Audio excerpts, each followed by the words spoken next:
Hi, it's Dean again, and welcome to my second video on surviving arthroscopic ankle surgery from a patient's perspective. This is the second video, and my first video I talked a little bit about my preparation to getting to the surgery. I believe I was about a week after surgery on that video, and now I am 5 weeks since my surgery. On week 2, I saw my doctor, and she looked at my foot and she was quite happy with the results, and she said, okay, I'll see you in another 4 weeks. So I have 1 more week before I go see her, but she wanted me to stay in the boot and no weight. So I had been doing that. She did say that I should do some exercises where I'm like pointing my toe and back and forth, you know, my ankles, just doing this 3 to 5 times a day, 10 reps each. In the beginning, when I first started doing it after I saw her, it was a little tight, it was a little bit swollen, and it was a little bit sore, but it's 5 weeks now and it's really quite good. I can do that exercises the same I can do with my other foot. So I'm very happy about that, and I've been listening to what she says, so I would suggest you do the same. If you can stay off your foot, do it, because you have the best chance for the best outcome. Now, in those 5 weeks, I was able to drive because my right foot is fine. It's the left foot that I had surgery on. So my doctor said it was okay to drive. So I did purchase a scooter before I had my surgery, and I would recommend everybody get a knee scooter. It is something that is very valuable to getting around. And so I was able to go to the grocery store, and I went, out to a comedy show here last week with someone. So I got out of just a little bit, but not a lot. I've been home quite a bit. And so mentally, it takes its toll on you a little bit after about week 4. I started to feel maybe a little bit depressed and a little bummed out, but, I get my second wind and I shake it off and move on. That's what you have to do.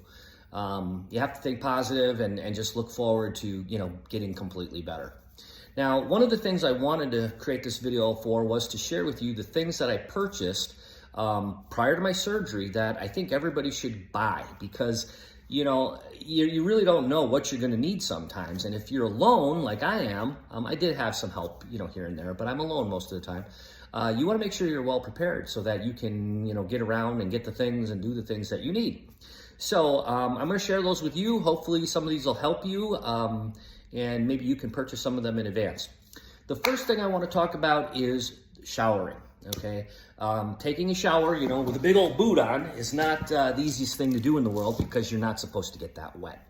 So for the first 2 weeks, I showered with my boot on, okay? But what I did is I purchased one of these, this product here, where it looks like this, and you put it over your boot, okay? So it's got this rubber thing that you can stretch, that you can literally put on over your boot. It's very good quality. Run it up your leg, and it keeps your foot dry. And so this has been really invaluable. I think this was 20 bucks on Amazon, and I would advise you to get one of those. In my shower, I actually purchased a shower seat that was fairly inexpensive as well. Something that you definitely need. Because when you're stepping into your shower, you can't stand on your boot and you can't stand on one leg. So you're going to need to sit down. I would definitely recommend getting a shower stool.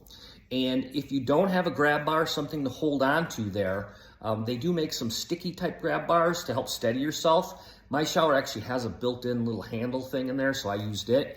But between that and the stool, okay, that helped me get into the shower and sit down. The other thing you need for a shower, in my humble opinion, is a shower head that has a hose on it, okay? Because you're sitting down, otherwise it's too high. And then, you can take a shower. And I like to stay clean. I think it's part of the healing process. So those are the things that I would definitely recommend when it comes to showering, is to have this thing to keep your boot nice and dry. Now, after my second week visit, my stitches were removed and all that stuff was in better shape. She told me I didn't have to have the boot on when I took a shower anymore. So I didn't use that thing anymore, and I take my boot off, because she wanted I don't know, she took the stitches out, but then they put some tape on it, and after a while they kind of disintegrated with the water. So that's what I did, and maybe that's how it'll work for you as well. Okay, so now let's talk about some other things. You first get home from surgery, what do you need? You need to get your foot up in the air. So I bought this device here. I got this actually off of Temu for like 12 bucks. You know, it's definitely was worth it. Sometimes you want your foot kind of higher, so I would set this on top of the pillow, and what was nice is then my foot would just be in there, and you'd sleep in this with this up too. You know, you should sleep with your foot elevated, especially right after surgery. I don't anymore. At week you know, 3 or 4 even, I started not sleeping with it as elevated anymore. But in the first 2 to 3 weeks, this was really something that was worth having. I think it was 12 bucks on Temu. The other thing you need is you're gonna need something for ice, okay? So I got one of these. This I got off of Temu for I think about $3. This is the old school one where you put the ice in there and it, you know, it looks kind of like a, you know, thing that you pop on your head like that, you know, but I used it for my ankle. Worked out great, and I was amazed at how well it worked. You fill this thing up with ice and it was super cold for a long time. So this worked really well. And you should be icing your foot when it's swollen, you know, regularly, because that does get it down. And if you can't get it on your foot, get it on your leg, okay, wherever you can reach, because your blood being cold helps reduce that swelling and that inflammation. The other thing is you can get something like this. This is actually designed for a knee. This is one of these devices that, you know, it's cold, you know, in the inside. You could put it in the freezer. This worked nice because I was able to wrap the entire foot, you know, and then take these straps and wrap it around. It didn't fall off ever. I didn't have to hold it. So this worked pretty nice too. So, you know, they make ones for ankle. They're a little smaller. I like this one because it was bigger and it lasted longer. It was colder longer. Got more of my leg cold. But, you know, stuff like this is really helpful for keeping that swelling down, and you're going to need that. So make sure you have some of that stuff at home. Some of the other things that I bought were just for convenience. I set all this stuff near my bed so I could reach it easily. One of the things that I got this from a doctor a while back for some breathing things. What you need to do is when you first get out of surgery is you need to do deep breathing exercises. And hold it, blow it out. This device here helped me do that and measure some things. Not necessary to have, but it was kind of nice. And it's supposed to help you with, you know, your lungs from getting clogged up because, you know, you just had surgery. There's some clotting issues and things like that, I guess, that they want you to be breathing, deep breathing. So I do this regularly anyways. I do deep breathing every day, but I had one of these that, you know, you blow in, suck in and see how high your breath goes, and it'll tell you kind of the condition of your lungs. So that's something that you need to do regularly. Another thing that I did purchase when I first got home, and it was valuable, was some baby wipes. You know, if you're not able to shower the first couple of days, it's always nice to be just a little bit freshened up here with some baby wipes. I had those at my handy too. The other thing that I purchased, and I got these at the Goodwill, actually, crutches. I honestly didn't use these very much. I used them when I first got home out of the car, and I used them just once or twice. I thought I was going to use them more, but I really didn't. I ended up using my scooter a lot, and so this scooter here that I purchased, you know, it's got the brakes and it's got a little bag on it here.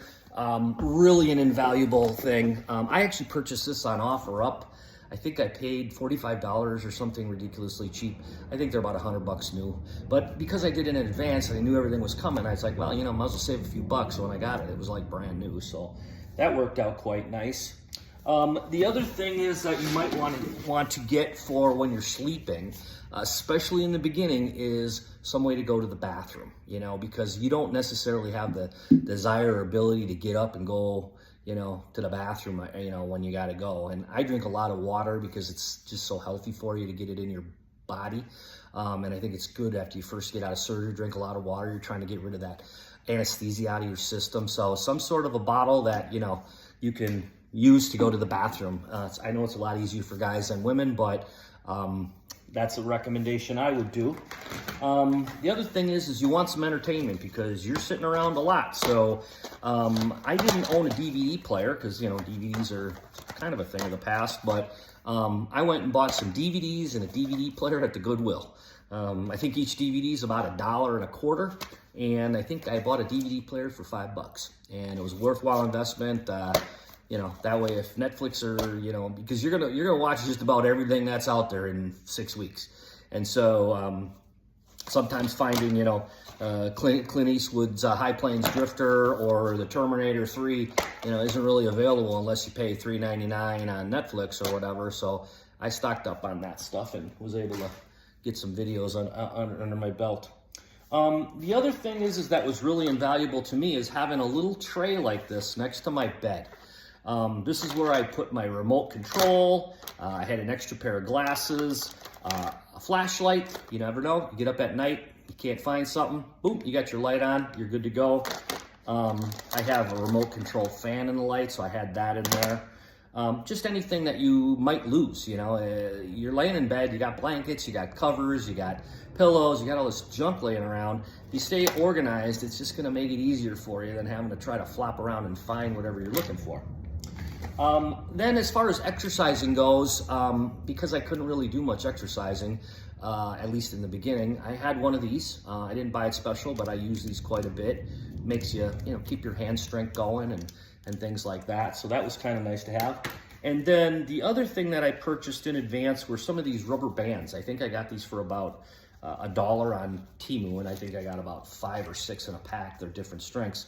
But once the doctor said I was supposed to start doing this exercise, after it felt pretty fluid, now I've been just putting these on my toe, right, and doing this to give it a little bit extra resistance and strength. I think it helps. It's not hurting. She didn't tell me I had to do it, but I think it's been worthwhile for me, so I did do this as well. And then I guess that was all the things that I really purchased in advance to try to help me be as comfortable as I could, and I think it was well worthwhile. I hope you enjoyed this video. If you did, please give it a thumbs up and a comment.